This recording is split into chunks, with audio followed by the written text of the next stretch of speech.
DPR resmi tolak pengesahan RUU perampasan aset yang sudah diajukan oleh Bapak Presiden. Ini mas sekali presidennya bener belakangnya busuk semua. Isi rapat resmi RUU perampasan aset, jangan melanggar HAM, korupsi saja sudah melanggar HAM. Usulan kami yang dari awal untuk menyampaikan agar supaya RUU perampasan aset ini dapat dilakukan secara hati-hati dan tidak tergesa-gesa, agar apa yang kami sampaikan tadi tidak melakukan pelanggaran HAM dan tidak merugikan warga negara. Guys, ini DPR RI mengumumkan hasil rapat terbaru dari pengesahan RUU perampasan aset. Ya teman-teman, ini sedang panas-panasnya di Dewan kita karena sejumlah fraksi ternyata ya tidak begitu mendukung soal RUU ini. Bahkan ada beberapa fraksi DPR yang terang-terangan teman-teman meminta agar RUU perampasan aset ditunda. Ya nggak malu teman-teman. Ya, mereka nggak malu itu ngomong direkam di TV nasional, ngomong bahwa RUU perampasan aset ini ya jangan melanggar HAM, sangat rawan disalahgunakan dan juga ya nggak boleh cepet-cepet disahkan. Padahal teman-teman, rakyat Indonesia sendiri ini mendesak, bahkan Pak Prabowo sendiri turun tangan meminta agar RUU ini segera disahkan lantaran teman-teman ya memang praktek-praktek korupsi saat ini sudah tidak bisa lagi ya diatur, sudah tidak bisa lagi diberantas dengan cara-cara normal. Harus menggunakan hal yang sangat ekstrim, yaitu perampasan aset. Nah, kalau misalnya ini para koruptor dirampas asetnya, bukan saja bisa mengamankan kembali aset negara yang dicuri, tapi minimal membuat efek jera. Nah, kalau misalnya ada anggota DPR yang ngomong RUU perampasan aset jangan disahkan cepet-cepet, wah itu mending diperiksa saja langsung oleh KPK. Nah teman-teman, biar saya nggak jadi fitnah, kita bakal dengar saja langsung ini omongan dari para anggota dewan kita yang ada yang menolak, ada yang mendukung. Hasil rapat kemarin gimana hasilnya Bang? Ini disahkan atau belum? Nah biar video ini saja yang menjawab. Oke, tanpa panjang lebar, langsung aja kita simak informasi selengkapnya. Isi rapat resmi RUU perampasan aset, jangan melanggar HAM, korupsi saja sudah melanggar HAM. Usulan kami yang dari awal untuk menyampaikan agar supaya RUU perampasan aset ini dapat dilakukan secara hati-hati dan tidak tergesa-gesa, agar apa yang kami sampaikan tadi tidak melakukan pelanggaran HAM dan tidak merugikan warga negara. Itu yang paling penting bagi kami, agar supaya Komisi 3 bisa melakukan pembahasan RUU perampasan aset ini dengan segera. Mungkin itu. Terima kasih Pak Ketua. Bagus apapun undang-undang nanti yang kita buat, kalau penerapan di lapangannya teman-teman APH-nya tidak menerapkan dengan baik, tentu ini akan jadi bumerang buat nanti penegakan hukum ke depan.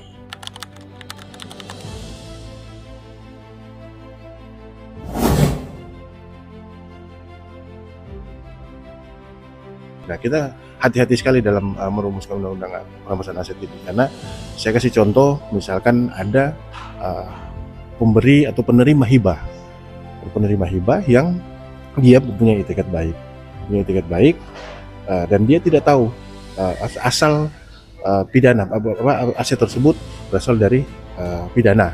Nah, hal-hal seperti itu kan kita harus memikirkan bagaimana kita untuk memulihkan itu. Jangan sampai itu dia tidak tahu menahu soal aset itu, akhirnya disita, dia tidak bisa berbuat banyak. Apalagi kalau menyangkut perusahaan yang besar misalkan, itu banyak sekali kerugian di situ. Ada yang bisa dia diberhentikan dari kerja karena disita asetnya. Tentu perampasan aset itu menurut pandangan kami bukan hanya segera dari tipikor aja, bukan kasus tipikor. Ada kasus judol di situ yang disampaikan tadi. Ada kasus-kasus yang lain, tindak pidana yang lain yang berkaitan dengan perampasan aset, nanti undang-undang itu yang bisa di-cover oleh undang-undang ini. DPR resmi tolak pengesahan RUU perampasan aset yang sudah diajukan oleh Bapak Presiden. Ini mas sekali presidennya bener belakangnya busuk semua. Menurut DPR, RUU perampasan aset untuk para koruptor belum bisa disahkan karena berpotensi melanggar hukum HAM. Maksudnya? HAM siapa nih yang dilanggar di sini? Kenapa masih belum disahkan DPR? Padahal RUU perampasan aset didukung Prabowo. Presiden Prabowo Subianto sudah menyatakan dukungan penuh terhadap RUU perampasan aset. Tidak akan tergesa-gesa, kita akan mendapatkan masukan dari seluruh elemen masyarakat dulu sesuai dengan mekanismenya. Puan Maharani selaku Miss Universe di DPR atau wanita tercantik di DPR ini tidak mengizinkan adanya undang-undang perampasan aset karena dapat merugikan pejabat ataupun partai. Kepada anggota Komisi 3 DPR, Saudara Dr. Heri Firmansyah dan Dr. Oce Madril atas kesediaannya untuk menghadiri RDPU pada pagi hari ini. Untuk mempersingkat waktu, dipersilahkan untuk pertama kali Dr. Heri Firmansyah. Baik, terima kasih pimpinan Pak Dr. Ahmad Sahroni. Yang saya hormati dan saya banggakan juga anggota Komisi 3 DPR RI. Salam takzim dari saya. Izin terlebih dahulu menyampaikan nanti mungkin poin-poin yang akan saya berikan, mudah-mudahan ini bukan duplikasi dari banyaknya materi yang sebenarnya sudah disampaikan juga dalam RDPU berkaitan dengan masukan terkait penyusunan naskah akademik dan rancangan undang-undang tentang perampasan aset terkait dengan tindak pidana. Izin Mas Oce mendahului. Saya mengambil pointers untuk penekanannya adalah dalam RUU perampasan aset ke depan, izin Bapak Ibu yang saya hormati sekali lagi dari Komisi 3 DPR RI, bahwa penekanannya dalam konteks prinsip negara hukum, dalam konsep RUU perampasan aset di mana yang kita tekankan adalah adanya kesetaraan dalam penegakan hukumnya, perlindungan hukum terhadap hak milik pribadi. Karena sependek pengetahuan dan pengalaman saya, bahwa dalam hal penegakan hukum ini yang memang agak sulit dicapai adalah masalah kesetaraan. Karena pada posisi kadang mindsetnya adalah bagaimana penegak hukum itu mungkin berdasarkan kewenangan yang dimiliki oleh undang-undang, mereka dapat melakukan tugas-tugas penegakan hukum yang semestinya harusnya berlandaskan pada hukum. Karena kita tahu juga bahwa pengaturan misal dalam Kitab Undang-Undang Hukum Acara Pidana yang baru, ya Undang-Undang 20 tahun 2025, ini kan menekankan kepada bagaimana kewenangan yang dilakukan itu dilakukan dengan dasar yang benar berdasarkan proses hukum acara yang tepat misalnya. Maka prinsip fair trial dalam hal ini juga penting diperhatikan dalam perampasan aset, karena kita tahu bahwa perampasan aset pasti diupayakan adalah dengan tindakan-tindakan sebelumnya, upaya paksa misalnya, apakah itu melalui proses penyitaan. Tapi kalau kita bicara dalam konteks perampasan aset, maka dalam hal ini adalah harus didahului oleh adanya putusan pengadilan. Mungkin itu mukadimah awal saya, izin untuk di next. Nah, ini adalah bicara tentang filosofi urgensinya, bahwa kita tahu bersama pengembalian aset kejahatan ini menjadi satu yang niscaya, yang pada saat ini memang dibutuhkan, karena trennya tidak hanya kemudian bicara tentang bagaimana menghukum seorang yang bersalah, tapi juga dalam konsepsi asas legalitas bahwa pelaku kejahatan itu tidak boleh lepas dari jeratan hukum, sehingga kemudian bisa menimbulkan yang kita sebut sebagai deterrent effect atau efek jera. Nah, maka konsepsi bagaimana mengembalikan kerugian negara ini lewat mekanisme perampasan aset menjadi penting. Belum lagi kalau kita lihat sebarannya dalam berbagai undang-undang, baik misalnya Undang-Undang Tindak Pidana Korupsi, Undang-Undang Nomor 31 Tahun 1999, Junto 20 Tahun 2001, dan juga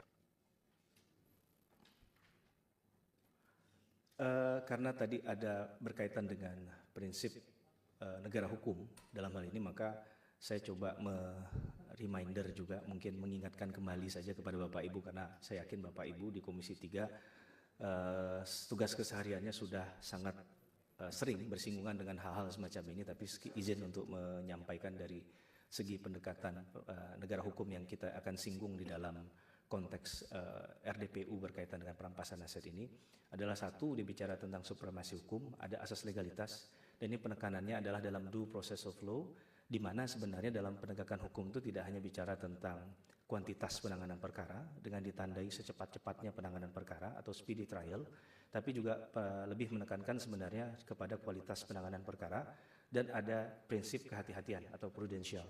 Nah, ini yang menurut saya dalam konteks perampasan aset menjadi sangat penting dan tidak boleh diabaikan karena akan menimbulkan persoalan di kemudian hari. Mungkin di tataran teoritisnya tidak ada masalah, tapi ketika di tataran praktik untuk eksekusinya, bahkan pasca eksekusi menjadi satu persoalan yang besar. Mungkin nanti dalam perjalanan diskusi kita bisa sampaikan lebih jauh atau dari masukan atau tanggapan dari teman-teman rekan Komisi 3 yang saya hormati dapat memberikan arahan terhadap hal itu sehingga bisa jadi diskusi yang menarik berkaitan dengan asas legalitas dalam konsepsi due process of law tadi.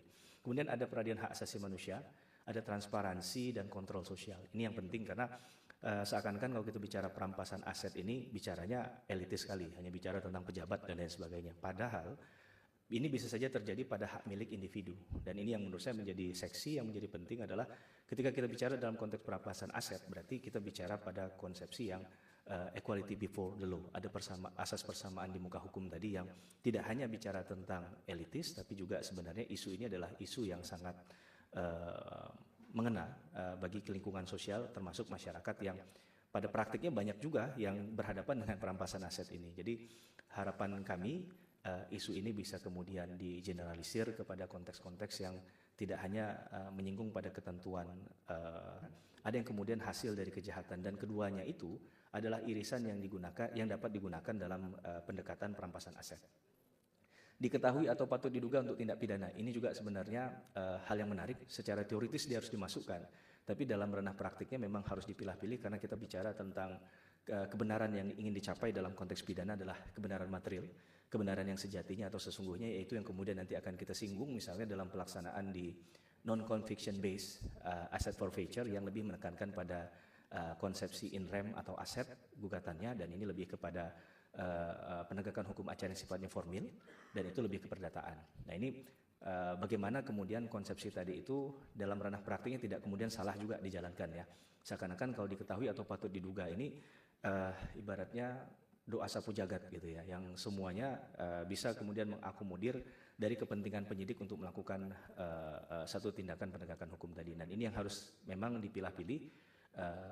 Patut memang dimasukkan, tapi dalam pelaksanaannya perlu mungkin dibuat aturan-aturan teknis juga agar ini kemudian tidak disalahgunakan. Saya nanti akan memberikan contoh misalnya salah satu penggunaan pasal yang menarik yang mengatur sebenarnya secara umum mengenai hal itu berkaitan dengan Undang-Undang Tipikor misalnya di pasal 38B, di mana dari awal itu ketika memang ini mau dikatakan sebagai perampasan aset itu sudah disampaikan dari awal dalam proses penuntutan. Nah, sehingga itu bisa menjadi elaborasi yang menarik ketika di proses pembuktian.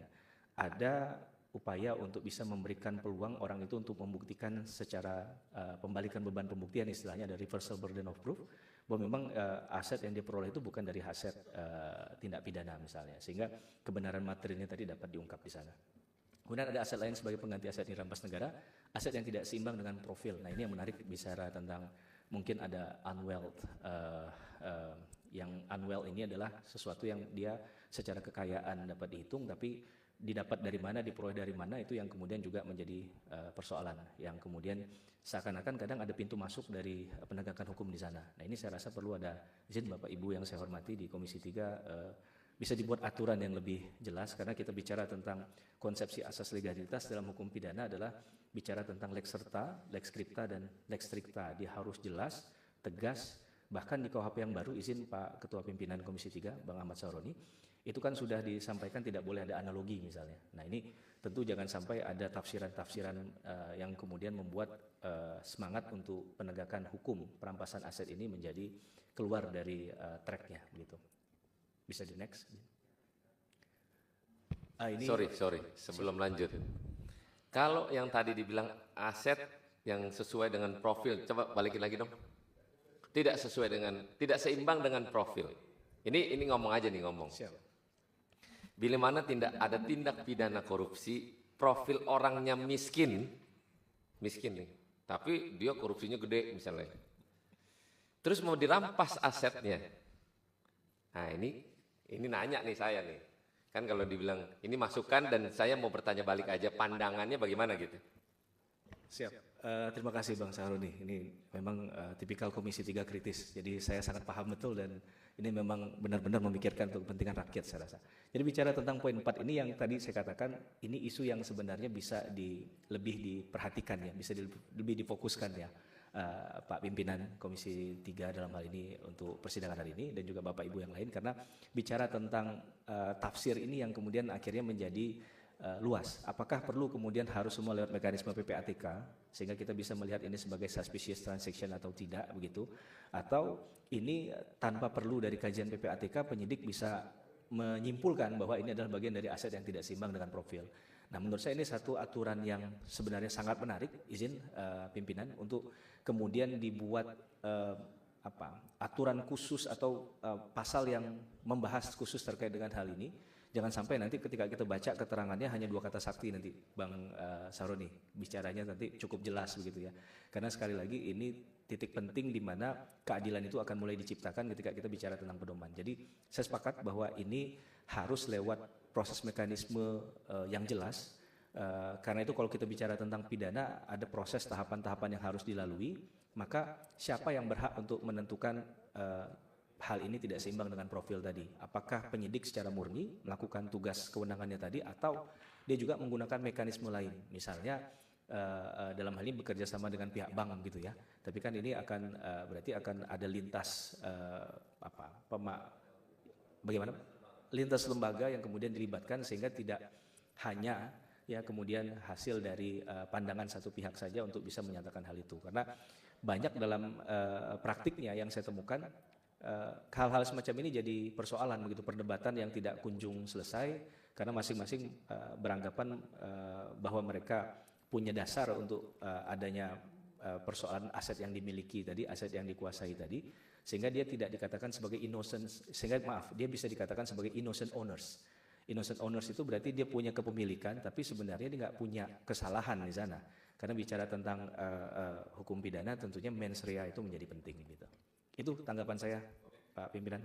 Terima kasih Pimpinan atas tanggapannya. Ini penjelasan saja, saya rasa Bapak Ibu juga pasti sudah lebih paham mengenai hal ini tentang apa itu perampasan aset yang dikatakan ini adalah tindakan paksa. Yang ingin saya garis bawah ini adalah tindakan paksa yang dilakukan oleh negara.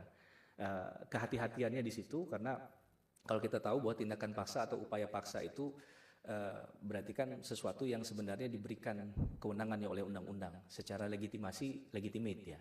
Tapi kemudian bagaimana kerjanya nanti dalam praktik yang tadi saya katakan berkali-kali perlu untuk diatur secara rigid dan khusus tadi. Bahkan penekanannya adalah putusan pengadilan karena bahasa perampasan aset yang dipilih dalam undang-undang ini menurut saya sudah penekanannya adalah harus berdasarkan putusan pengadilan. Karena kalau kita bicara penyitaan berarti di tahap penyidikan bisa dilakukan dan itu bukan berarti di putusan pengadilan, izin Bapak Ibu. Tapi kalau bicara perampasan aset maka totally 100% dia harus berdasarkan pada putusan pengadilan. Dan menariknya putusan pengadilan ini kan berarti sudah diuji kebenaran materialnya.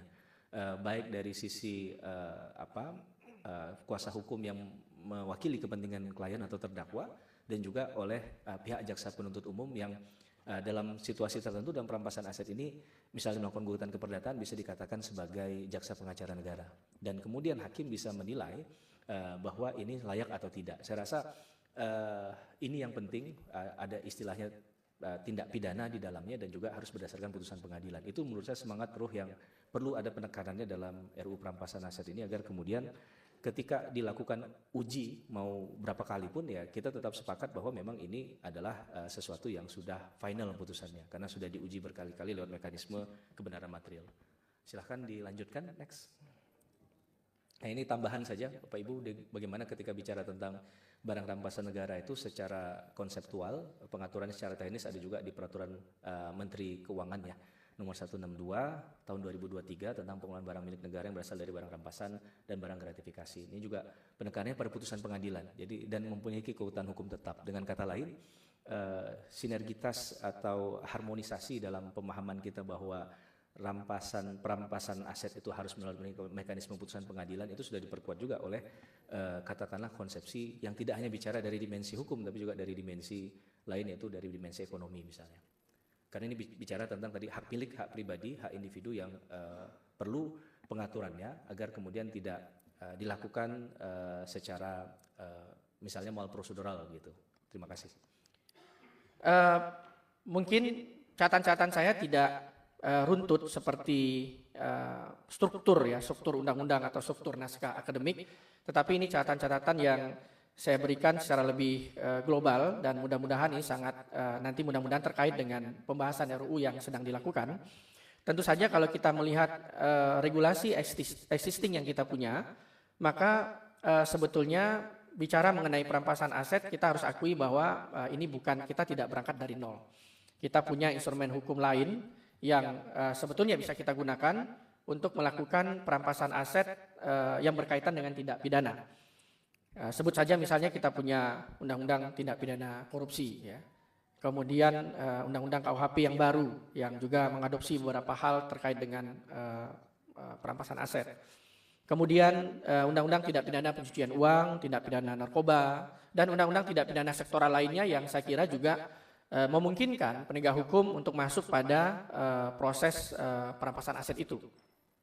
Kemudian tentu saja yang menarik adalah kita punya UNCAC atau United Nations Convention Against Corruption yang sudah kita ratifikasi dan memang ini terkhusus untuk tindak pidana korupsi dan di dalam UNCAC itu ada beberapa hal yang boleh jadi ini menginspirasi kita dalam membahas RUU perampasan aset meskipun menurut saya tidak sama persis ya apa yang digagas di dalam UNCAC dengan apa yang boleh jadi akan diatur ke depan ya karena beberapa hal nanti saya sampaikan. Yang kedua, yang perlu juga kita ingat selain bahwa kita tidak berangkat dari nol ketika bicara perampasan aset, yang kedua yang perlu kita ingat adalah adanya jaminan konstitusional terhadap perlindungan harta benda. Nah, ini ada di pasal 28G Undang-Undang Dasar 1945, di situ dinyatakan bahwa setiap orang berhak atas perlindungan. Nah, ini perlindungan harta benda yang di bawah kekuasaannya. Ya, jadi karena ini bagian dari hak asasi manusia, tapi kalau kita lihat di kategorinya ini tentu saja hak asasi manusia yang derogable right ya, yang bisa dibatasi atau bisa diatur lebih lanjut di dalam undang-undang. Jadi tidak masuk dalam kategori non derogable right. Nah, perlindungan konstitusional terhadap kepemilikan ya, terhadap properti, terhadap harta benda itu sudah jelas di dalam pasal 28G. Jadi frame ketika kita bicara politik hukum perampasan aset, menurut hemat saya kita harus memperhatikan bagaimana ketentuan konstitusi di pasal 28G yang juga untuk menyeimbangkan bagaimana penegakan hukum itu di satu sisi berjalan, tetapi di sisi lain kita perlu juga memperhatikan ada perlindungan konstitusional terhadap harta benda atau kepemilikan pribadi.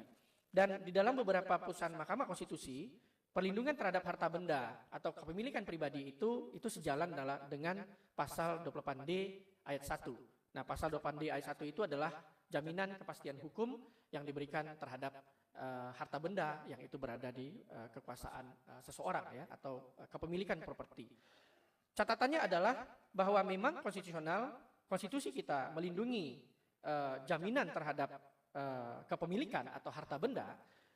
Oleh karena itu, maka ketika ada rumusan sebuah regulasi yang dalam tanda kutip akan merampas jaminan perlindungan hukum tersebut terhadap harta benda itu, maka pengaturannya tidak boleh sewenang-wenang. Tadi juga Dr. Heri menyampaikan bahwa pengaturan ke depan mengenai perampasan aset itu harus berada dalam framing konstitusi pasal 28G dan 28D ayat 1, sehingga ketika kita merumuskan sebuah regulasi yang nantinya kita bisa prediksi karena ini akan bersentuhan dengan hak asasi manusia, kepemilikan seseorang, maka tidak boleh pengaturan itu bernuansa sewenang-wenang ya. Jadi harus ada keseimbangan antara kekuasaan negara yang itu diberikan dalam undang-undang ke depannya melalui penyidik itu, melalui jaksa pengacara negara atau penuntut, dengan hak pribadi atau hak seseorang yang juga harus dilindungi secara konstitusi. Jadi harus ada keseimbangan kekuasaan yang diberikan kepada negara dan perlindungan hukum yang diberikan kepada individu atau pribadi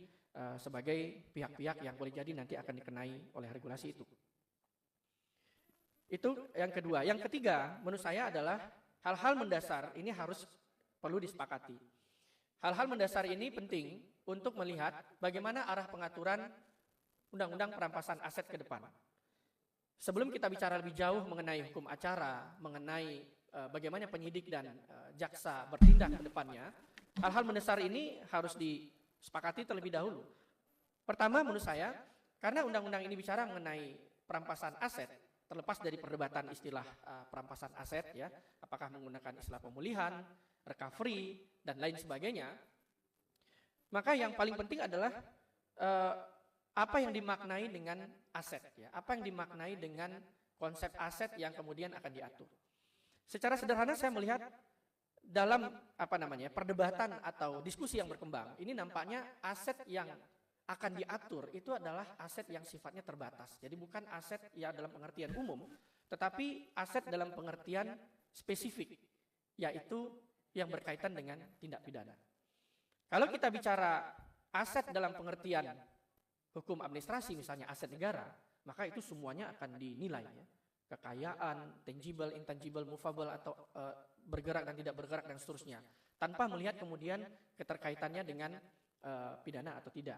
Yang penting di situ adalah sumber perolehannya. Kalau sumber perolehannya bermasalah, mencurigakan dan seterusnya, maka aset itu kemudian bisa ditelisik lebih jauh. Jadi secara umum, kalau ini yang kita gunakan, maka tentu nanti arah pengaturannya akan ke sana, begitu ya. Tetapi nampaknya menurut saya pemaknaan aset di sini adalah aset yang lebih kepada pemaknaan khusus, yaitu aset yang berkaitan dengan tindak pidana. Setelah tindak pidananya tidak berjalan dengan semestinya. Seperti tindak pidana korupsi. Sementara proses terus tersangkanya meninggal dunia. Maka disitulah berlaku perampasan aset. Melarikan diri. Dan ada lagi itu di kepabeanan, Pak, ya. Ada barang-barang yang masuk dari luar negeri itu. Tidak tahu siapa yang punya itu. Narkoba juga mungkin aset-aset yang ada terus melarikan diri. Bandarnya kita tidak tahu ada di luar negeri, tapi asetnya ada di Indonesia. Itulah perampasan aset. Nah, ketika tindak pidana tidak berjalan dengan baik, meninggal dunia, melarikan diri, itulah berlaku perampasan aset, Pak. Nah, yang perlu mungkin saya perjelas bahwa di dalam penyitaan itu jelas harus tempus delictinya, Pak. Waktu. Ya, saya sependapat dengan Bapak, ketika dia melakukan tindak pidana tahun 2000, di bawah tahun 2000 ya jangan disita. Harus mungkin nanti kita cantumkan itu, Pak, supaya tidak ada penyimpangan itu. Dan mungkin pembuktiannya pembuktian terbalik gitu kan, Pak, ya. Tapi di atas tahun 2000 gitu kan, Pak, ya. Jangan di bawah tahun 2000 disita juga. Gitu loh, Pak, ya. Nah, yang saya perlu perjelas itu kan tindak pidana korupsi, Pak, ya, yang akan dimasukkan nanti di. Ya guys, sudah kita dengarkan ya omongan para anggota dewan kita. Kita juga sudah mendengarkan perintah langsung Presiden Prabowo dan juga Wapres Gibran. Ini yang mendesak agar RUU ini segera disahkan. Tapi nyatanya teman-teman, sangat disayangkan masih saja ada oknum-oknum anggota DPR ya yang tidak mendukung RUU perampasan aset ini dijadikan undang-undang. Ya, ini rekam jejak para anggota dewan yang ngomong itu RUU perampasan aset melanggar HAM itu bakal diabadi, teman-teman ya, bakal diingat. Nah, buat teman-teman yang kemarin mungkin memilih anggota dewan yang menolak RUU perampasan aset, coba deh introspeksi. Kenapa Anda memilih orang yang tidak mendukung pemberantasan korupsi di Indonesia? Atau ya mungkin uang 50.000, 100.000 itu lebih berharga daripada masa depan bangsa. Jadi hati-hati ya teman-teman nanti saat pilpres, saat pemilu nanti hati-hati. Ya mungkin itu informasinya. Gimana menurut kalian, punya pendapat lain? Tulis deh pendapat kalian di kolom komentar. Nanti kita bakal baca satu persatu. Ya, terima kasih. Assalamualaikum warahmatullahi wabarakatuh.